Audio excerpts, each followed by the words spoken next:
আমাদের এইখানে সন্ত্রাস বিরোধী আইন এবং নাশকতামূলক বিভিন্ন কর্মকাণ্ডের জন্য পূর্বে থানায় একাধিক মামলা হয়েছে।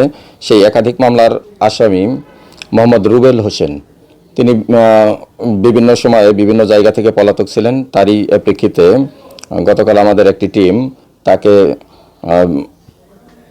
পূর্বাচল এলাকা থেকে গ্রেপ্তার করে। সে বিভিন্ন রকমের নাশকতামূলক কর্মকাণ্ডের সহিত জড়িত এবং তার বিষয়ে আরও গুরুতর অভিযোগ রয়েছে, যা আমাদের তদন্তের মধ্যে রয়েছে। এছাড়া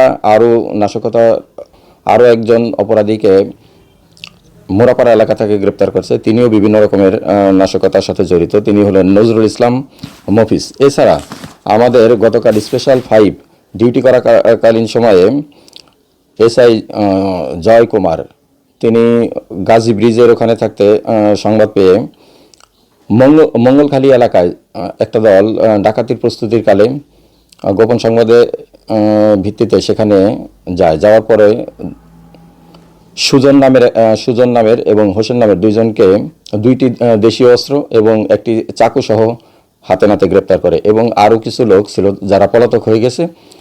পরবর্তীতে তাদের বিরুদ্ধে সে বাদী হয়ে একটা মামলা দায়ের করবেন।